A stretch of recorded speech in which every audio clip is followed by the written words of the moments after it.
Shalom saudara, kita berjumpa kembali dalam Renungan Harian GPK Pangkal Pinang edisi Senin 12 Februari 2024 bersama saya Guru Injil Ivi Lemon memasuki episode yang ke-65 dari Injil Matius. Saudara, hari ini saya akan membahas sebuah renungan yang saya beri judul Psikologi Agamawi versus atau melawan Psikologi Injili. Mari kita berdoa sebentar. Bapak surga, kami bersyukur karena kami bisa mendapatkan renungan kembali di hari yang baru, hari Senin ini ya Tuhan, di minggu yang baru. Kiranya Tuhan berkati agar renungan kami tidak berlalu begitu saja, tapi kami bisa memahami dan terlebih kami sungguh-sungguh mendapatkan kebenaran, maksud dari Tuhan dan boleh terjadi di dalam kehidupan kami. Pakailah hamba-Mu untuk boleh menjelaskannya dalam nama Tuhan Yesus. Kami berdoa. Amin. Nah, saudara, psikologi agamawi melawan psikologi injili, apa yang saya maksud? Saya akan bacakan satu potong bagian firman Tuhan. Setelah Yesus pergi dari situ, ia melihat seorang yang bernama Matius duduk di rumah cukai. Lalu ia berkata kepadanya, "Ikutlah aku." Maka berdirilah Matius lalu mengikuti dia. Kemudian ketika Yesus makan di rumah Matius, datanglah banyak pemungut cukai dan orang berdosa dan makan bersama-sama dengan dia dan murid-muridnya. Pada waktu orang Farisi melihat hal itu, berkatalah mereka kepada murid-murid Yesus, "Mengapa gurumu makan bersama-sama dengan pemungut cukai dan orang berdosa?" Yesus mendengarnya dan berkata, "Bukan orang sehat yang memerlukan tabib, tetapi orang sakit. Jadi pergilah dan pelajarilah arti firman ini, yang ku kehendaki ialah belas kasihan dan bukan persembahan, karena aku datang bukan untuk memanggil orang benar, melainkan orang berdosa." Amin. Nah, saudara, mungkin saudara yang mendengar renungan minggu lalu berpikir, loh, bukankah ayat-ayat tadi sudah dibahas Senin yang lalu? Ya, benar. Tetapi firman Tuhan itu, saudara, bisa begitu dalam, sehingga bisa dilihat dari beberapa perspektif. Meskipun saya sendiri adalah penganut sesuai ajaran guru atau dosen-dosen saya, dosen hermeneutika saya, bahwa setiap teks dalam Alkitab sebenarnya hanya mempunyai satu pesan saja. Dengan tidak mengurangi rasa hormat kepada guru atau dosen saya, kali ini saya memang mengajak saudara melihat sisi lain dari teks ini, tetapi yang saya yakini masih punya kaitan yang sangat erat dengan pesan utama atau pesan inti dari Injil Matius atau Matius pasal 9, yaitu bahwa Matius ingin menunjukkan bahwa Yesus adalah Mesias, bahwa Mesias atau Juru Selamat seperti apakah Yesus itu, yaitu utusan Allah Bapa untuk menyelamatkan, untuk menembus orang berdosa, bukan untuk membebaskan bangsa Israel, terutama dari penjajahan Romawi. Nah, sekarang mari kita melihat langsung perenungan atau pelajaran kita hari ini, yaitu berkaitan dengan psikologi, yaitu kejiwaan. Apa itu? Bahwa manusia itu punya jiwa, yaitu punya perasaan dan juga pikiran, sebuah kombinasi antara perasaan dan pikiran yang saling mempengaruhi, kemudian muncul dalam bentuk perilaku. Itulah definisi sederhana saya tentang psikologi. Semoga itu cukup sederhana. Saya ulangi, bagaimana kondisi jiwa, yaitu kondisi hati, perasaan, kehendak, pikiran, itu saling mempengaruhi, yang juga mempengaruhi tubuh atau mempengaruhi perilaku. Nah, di sini kita bisa melihat kondisi atau kondisi kejiwaan atau psikologis dari 3 jenis orang. Yang pertama adalah jenis orang yang begitu percaya diri, begitu memiliki konsep tentang diri dan berkaitan dengan keadaan rohani atau kebenaran diri, menganggap diri benar, cukup benar setidaknya, atau bahkan lebih baik dari kebanyakan orang lain, dan dengan demikian punya keberanian, sebuah sense of confidence atau kepercayaan diri. Nah, di sini kita bisa melihat ada dalam diri orang-orang Farisi pada waktu itu. Mereka begitu percaya diri pada posisi keagamaan mereka, begitu percaya pada performa keagamaan mereka, sehingga mereka percaya diri untuk mendeskripsikan orang lain, menilai orang lain.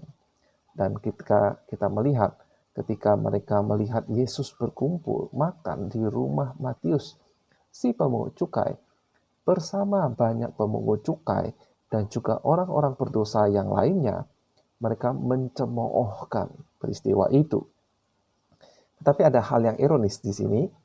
Ironisnya, di hadapan mereka berdiri Yesus, anak muda dari Nazaret, yang sepengetahuan mereka seharusnya Yesus ini bukan siapa-siapa. Orang tuanya mereka tahu, bukan murid dari guru besar manapun dari agama Yahudi yang kemudian menjadi terkenal dalam waktu yang singkat. Karena Yesus ini mengajar dengan berani, dengan indah, mengena, dan juga berintegritas, bahkan berkuasa. Sesuatu yang selalu mereka bergumul, sesuatu yang mereka merasa kurang dalam diri mereka. Sehingga mereka lebih sering memaksakan kekuasaan mereka lewat posisi dan menciptakan stigma atau gambaran buruk tentang orang lain. Selain itu, Yesus ini ternyata memiliki kuasa yang luar biasa sehingga mereka kesulitan untuk mendeskripsikannya. Sehingga Yesus ini membuat mujizat yang mengherankan dan jumlahnya banyak sekali. Jadi di hadapan Yesus yang seperti ini, meskipun dia ini makan bersama orang-orang berdosa, yang menurut pendapat orang-orang Farisi ini harusnya berada di bawah rendah, di bawah mereka statusnya, tetapi mereka ciut di hadapan Yesus. Sehingga ketika Yesus makan bersama golongan yang rendah itu, mereka ingin protes tetapi tidak berani mengatakannya langsung kepada Yesus. Mereka hanya berani protes atau bergumul kepada murid-murid Yesus. Tadi kalau Anda perhatikan ketika saya bacakan, mereka berkata-kata kepada murid-murid Yesus. Dan Yesus mendengar, lalu kemudian Yesus menanggapinya. Nah, dalam hidup kita jumpai orang-orang yang nampak kerohaniannya ya di atas rata-rata, tetapi tidak cukup untuk mengesankan kita. Malah kalau kita sudah cukup lama mengenal, kita bisa merasa cukup jengkel dekat mereka. Sebab mereka memainkan peran sebagai orang yang saleh, yang agamawi, siapa yang benar, siapa yang salah, dan tentu saja mereka akan mencoba menempatkan diri di atas orang lain dengan cara antara paling halus sampai yang paling ketara. Orang-orang yang mungkin saja bisa secara perkataan ya mengaku saya juga orang berdosa seperti orang lain, tetapi kemudian segera menonjolkan diri dalam cara-cara yang tertentu. Intinya mereka ingin kita mengakui, mengagumi, atau bahkan menyanjung mereka. Biasanya kita akan merasakan hal itu atau alarm ketidaktulusan menyala di dalam diri kita. Inilah orang-orang yang menjalankan hidup secara psikologi agamawi. Itu istilah yang saya buat-buat sendiri sebetulnya. Dunia teologi punya beberapa istilah untuk menggambarkan orang-orang seperti ini. Yang pertama adalah perfeksionis, dan yang kedua adalah kelompok legalis. Nah, saudara, saya ingin mengutip kutipan yang pernah saya kutip sebelumnya. Kutipan itu berkata, orang yang sombong hanya peduli soal siapa yang benar. Aku atau kamu, dia atau saya. Sedangkan orang yang rendah hati tidak peduli tentang siapa yang benar, melainkan apa yang benar. Yang artinya, bisa saja saya salah. Jadi, tolong beritahu saya apa yang benar. Sehingga kalau saya salah, saya bisa tahu kesalahan saya. Dan saya mau berubah, saya mau mengakui kesalahan saya. Dengan kata lain, orang yang hidupnya masih di bawah psikologi agamawi, sibuk meributkan tentang siapa yang benar, siapa yang salah, dan karena itu tidak heran mereka suka pada perdebatan. Mereka suka untuk mempermalukan lawan atau hal-hal semacam itu. Sekali lagi, tanpa hentinya, tanpa bosan-bosannya saya ingin mengatakan, inilah alasan mengapa saya kurang menyukai metode apologetika yang suka meributkan atau merendahkan orang-orang dari pemeluk agama lain. Saudara, kita perhatikan berbeda sekali dengan Tuhan Yesus atau dengan Rasul Paulus atau dengan rasul-rasul yang lain. Meski mereka menyatakan kebenaran, tetapi tidak pernah dimotivasi untuk mempermalukan orang lain, meskipun pihak orang lain itu salah. Bila Tuhan Yesus pernah memakai kata-kata yang sangat keras, misalnya kepada orang-orang Farisi dan ahli-ahli Taurat, itu adalah dalam rangka kasih, menyatakan kebenaran, dan juga untuk memperbaiki kelakuan, bukan soal siapa yang benar. Dan kita bisa melihat kebenaran ini, bahwa ketika Tuhan Yesus diinterogasi selama masa ia ditawan sebelum ia disiksa dan disalibkan, ia tidak pernah berusaha membela dirinya. Dia hanya mengucapkan beberapa kalimat yang pendek sebagai respons terhadap pertanyaan-pertanyaan interogasi dari orang-orang, baik itu dari ahli-ahli Taurat maupun dari pihak Romawi, Pontius Pilatus. Nah, saudara, itu yang pertama. Kedua adalah kelompok orang yang menyadari dirinya adalah orang berdosa. Orang-orang yang terperangkap dalam dosa dan menyadarinya. Dan kita melihat orang seperti ini dalam diri Matius, si pemungut cukai anak Alfius. Dialah yang menulis Injil Matius yang kita baca. Dan ia tidak keberatan menyebut dirinya sendiri sebagai orang berdosa. Sebab dia menyadari memang dirinya demikian. Dia adalah pengkhianat bangsa yang tamak akan uang. Orang yang tahu diri akan keadaannya yang sebenarnya cenderung tidak malu untuk menceritakan diri apa adanya, sebab tidak ada yang perlu dia banggakan atau sembunyi-sembunyikan. Menariknya, Matius tidak menceritakan dalam Injilnya ini bahwa dia adalah keturunan Lewi. Kita bisa mengetahui dia adalah orang Lewi karena dari Injil yang lain.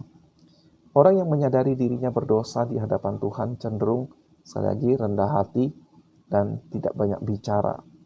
Menurut saya, kisah panggilan Matius ini termasuk salah satu yang paling dramatis, sebab Matius tidak mengucapkan sepatah kata pun.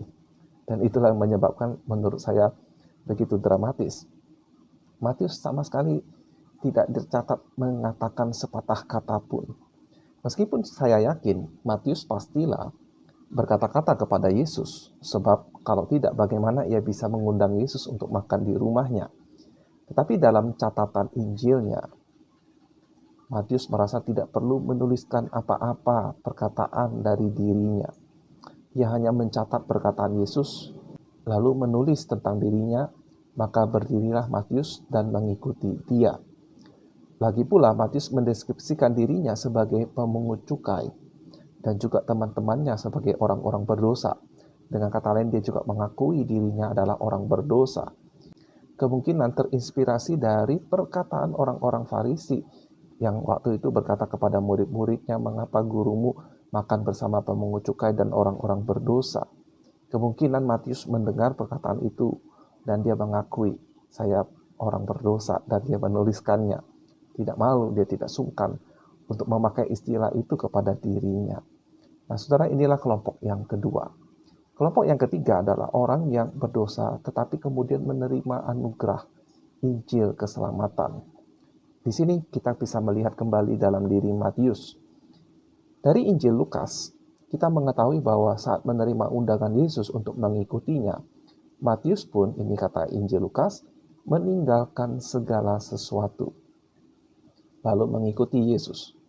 Jadi sebenarnya dari sudut kacamata manusia, orang seperti Matius ini menurut ukuran kita melakukan pengorbanan yang besar, yaitu dia meninggalkan segala sesuatu untuk mengikut Yesus.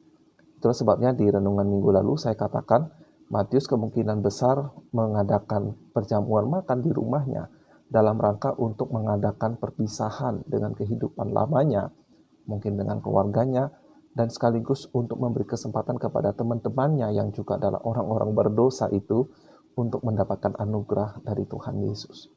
Nah, yang ingin saya soroti adalah Lukas mencatat Matius meninggalkan segala sesuatu tadi. Tetapi Matius tidak mencatat hal itu dalam Injilnya. Jadi, saya melihatnya, ini Matius tidak mau menceritakan bahwa dia meninggalkan segala sesuatu demi Yesus. Karena ia merasa tidak perlu menceritakan perbuatan baiknya. Ia tidak ingin pembaca Injilnya terkesan tentang dirinya atau mengingat-ingat pengorbanan-pengorbanannya. Dan Lukas yang merasa perlu untuk menceritakan hal itu, sehingga kita bisa lebih mengagumi pengorbanan atau apa yang dilakukan oleh Matius. Nah, saudara, inilah psikologi yang Injili. Tidak hanya dimulai dari kesadaran akan diri yang berdosa dan tidak layak, tetapi kemudian setelah menerima anugerah Allah kasih Kristus, maka sepenuhnya ingin meninggikan Kristus tanpa ada keinginan untuk menceritakan kemegahan diri. Dan disinilah yang mengontraskan, paling membedakan antara kelompok yang pertama, psikologi agamawi dengan psikologi injili. Salah satu guru atau dosen saya pernah menasihati sewaktu kami masih sekolah teologi, waktu saya masih sekolah. Dia berkata demikian, ini berbicara tentang berkhotbah. Yang paling utama itu adalah masalah ketulusan, kesungguhan membawakan firman. Dan sebelum firman itu kamu bawakan kepada jemaat, firman itu haruslah berbicara kepada diri sendiri. Maka bila firman itu telah berbicara kepada diri sendiri setelah berbicara secara pribadi, maka sewaktu kamu menyampaikannya, mungkin penyampaianmu bisa saja kurang, tidak sebagus teknik pendeta-pendeta terkenal, orang-orang tertentu. Tetapi encim-encim, aji-aji yang sederhana, yang tidak sekolah tinggi, mereka bisa merasakan ketulusan atau ketidaktulusan dari seorang hamba Tuhan. Nah, saudara, kalimat beliau ini selalu saya ingat, dan inilah yang saya sebutkan di sini sebagai psikologi Injili. Seseorang berdosa yang sudah disentuh oleh Injil Yesus Kristus. Seperti Matius, ada sesuatu yang berbeda dari dirinya, yang berbeda dari kelompok yang pertama. Nah, saudara, saya harus mengakui pesan guru saya itu kadangkala saya abai atau lupa menyampaikan firman sebatas menyampaikan tanpa terlebih dahulu firman itu berbicara pada diri pribadi. Dan saya juga harus mengakui bahwa dalam banyak waktu saya juga bisa terjebak dalam psikologi agamawi, bukan injili. Lebih mengkhawatirkan citra sebagai hamba Tuhan, sebagai rohaniwan, khawatir komentar, perkataan, atau mengharapkan pujian dari orang lain, ketimbang meninggikan Kristus semata, seperti yang Matius lakukan. Nah, saudara, kiranya Tuhan menolong saya, dan juga kiranya Tuhan menolong Anda juga. Dan ini hanya bisa terjadi bila kita menyadari betapa kudusnya Allah itu, dan betapa buruknya dosa kita, melampaui apa yang orang lain katakan. Mengapa?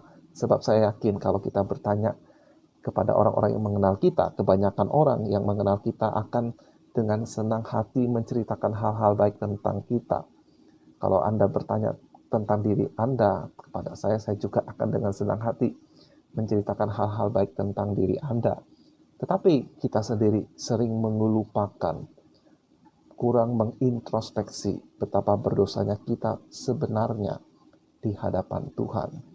Nah, saudara, kiranya Tuhan menolong kita dan kita bisa betul-betul memiliki suatu kejiwaan yang sehat, yang injili. Sampai jumpa episode berikutnya. Tuhan Yesus memberkati.